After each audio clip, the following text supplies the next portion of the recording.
Thanks for joining us on KARE 11 News Now. I'm Rena Sargentopoulos. Let's get right to your headlines. A live look from the Vatican today, where thousands of faithful are gathering to honor Pope Francis. The pontiff died this morning, just hours after a surprise appearance during Easter Mass.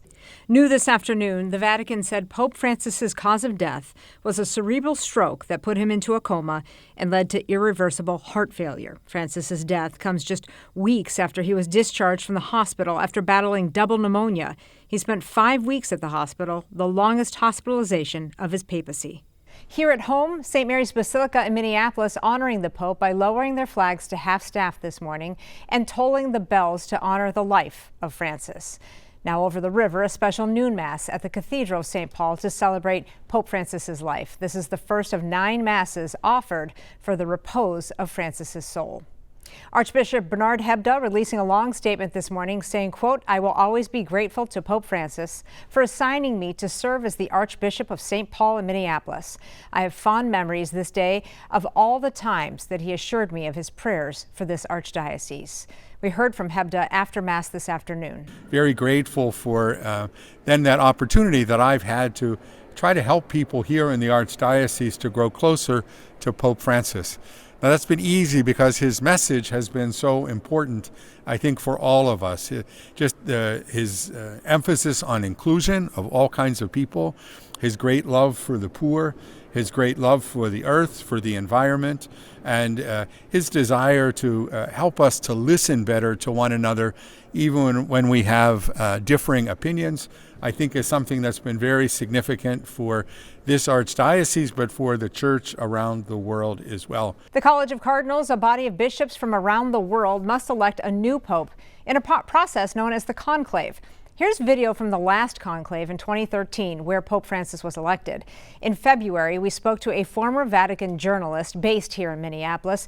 He said the philosophical direction of the next pope will be a big conversation among Catholics. The question is what comes after Pope Francis, whether that's soon or later. There will be a pope who follows Francis. And the question is, are the cardinals going to turn to somebody that reflects his pastoral objectives, or are they going to step back? The conclave process and the election of a new leader of the Catholic Church is shrouded in secrecy. NBC's Keir Simmons has the inside look at the conclave and the likely contenders. The customs of the Catholic Church are clear and carefully orchestrated. Once the period of mourning is done, the centuries-old tradition to elect a new pope, known as the conclave and shrouded in secrecy, gets underway.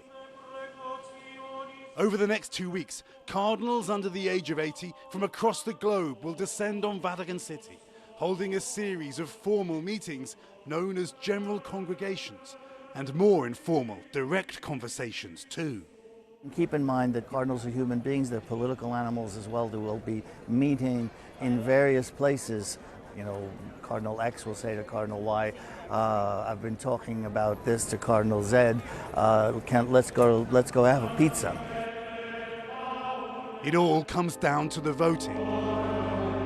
The process so fascinating, so mysterious, it's been recreated in the blockbuster hit Conclave. We're about to choose the most famous man in the world. And 1.25 billion souls watching.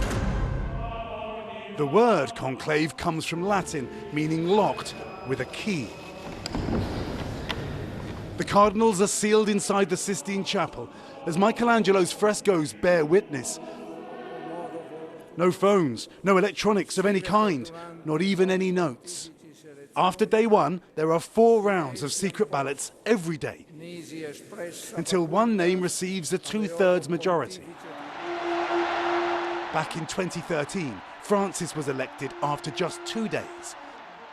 And this year, the list swirling of likely contenders who may be pontiff material spans the globe from Asia to Africa to the Holy Land to Europe and Canada. Will the next pope be someone close to Francis, set to continue his legacy, or a more conservative voice set on pulling back Francis's progressive agenda? Also, age is very important. The Vatican is a very strange place because someone who is 65 or 70 is considered too young. Very few cardinals want another papacy that lasts another 30 years. As the secret voting continues, the Cardinals burn the ballots twice a day, and the masses outside await the smoke. Black smoke means no Pope yet, and white smoke Habemus Papam announces a Pope has been chosen. Make sure you stick with KARE 11 Plus and KARE 11 News at 4, 5, and 6 all day for more coverage of Pope Francis's death and the impact he had here in the Twin Cities. In other news, breaking this afternoon, Patrick Crusius, who killed 23 people in a racist attack at a Walmart in El Paso, one of the deadliest mass shootings in U.S. history, pleaded guilty Monday to capital murder at a state district court. He was automatically sentenced to life in prison without parole for the massacre near the U.S.-Mexico border. The change of plea comes after local prosecutors took the death penalty off the table. Crusius had acknowledged that he was targeting Hispanics on August 3, 2019, when he opened fire in a Walmart near the Texas border town that was crowded with weekend shoppers from the U.S. and from Mexico. New video just into our newsroom showing a Delta plane being evacuated in Orlando after a reported engine fire. You can see the flames just shooting from the plane's wing shortly after it was pushed back from the gates. Passengers had to get off the plane and wait on the tarmac while fire crews put out those flames.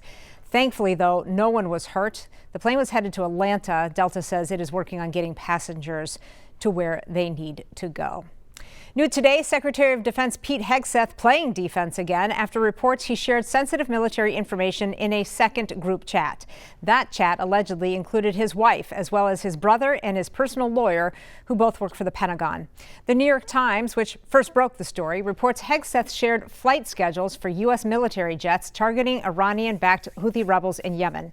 The White House insisting there was no wrongdoing, writing in a statement, no classified information was shared. The Pentagon writing, another day, another old story. Hegseth sharing a similar message when he was asked about the group chat this morning. See, this is what the media does. They take anonymous sources from disgruntled former employees, and then they try to slash and burn people and ruin their reputations. Not going to work with me, because we're changing the Defense Department, putting the Pentagon back in the hands of warfighters, and anonymous smears from disgruntled former employees on old news doesn't matter. According to those two anonymous sources, 13 people were on that second group chat, but no other cabinet-level officials were included. A very emotional day at Florida State University in Tallahassee, where students returned to class for the first time since a deadly shooting on campus. The school says it's offering remote options for students who are not ready to return and waiving mandatory attendance requirements. Over the weekend, students held prayer circles at a makeshift memorial for the two men who were killed in that shooting. Right now, police are still investigating why the suspect, a student at the school, opened fire on Thursday. Today marks 9 years since Minnesota music legend Prince died. In honor of the musician, Paisley Park will host events starting with a Day to Reflect, which is open to the public and happening right now. There will also be a candle lighting at 4:21 this afternoon. Then starting at 7, a special viewing from the vault. Fans will gather tonight to watch his 2011 concert in Greensboro during the Welcome to America tour. Tickets are available right now for you at paisleypark.com.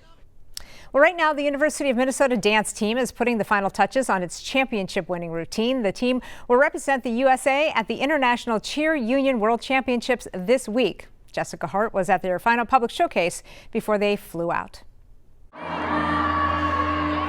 The University of Minnesota dance team has one shot. It's definitely tough. One opportunity to showcase pride for their country. I'm so excited to have this on my chest and to go compete as the United States next week. In 5 days, sophomore Mia Tassani, along with her teammates, will compete against dance teams from around the world. Keep going, guys! To get ready, they hosted a showcase featuring several dance studios. The energy is just so unbeatable in Williams Arena. The U proudly closed the show with its national championship palm routine and debuted a new jazz routine, a routine they learned in 12 practices. It's been kind of a quick process, but the team's been really engaged in that, and it's been terrific to work on it. Tia Tumbleson has been coaching this team for 4 years. I'm just excited to see them be in a different venue, like I said, and just being able to feel the support, because that's the one thing I think dance has really been shifting to the last couple years, is just like that unity. Inside Williams Arena, there's no shortage of support. I could have cried when I just walked out there right now, and all the people, it's everything that I've wanted from this team. Senior Callie Hilton is filled with pride. Pride for dance, pride for her team, pride for her country. This whole world's experience feels less like a competition and more just like appreciation for dance. When you love something, it's easy to lose yourself, but the U plans to stay in control as they go for gold. Before we head to break, we need to give a shout out to some serious running talent from our area. Anna Frisbee from River Falls finishing 8th in the Boston Marathon. Emma Bates from Elk River just behind her, coming in at 13th. And Dakota Popin, formerly Dakota Lindworm, coming in at 16th. Congratulations, ladies. Stick with us. More news and weather coming up after the break.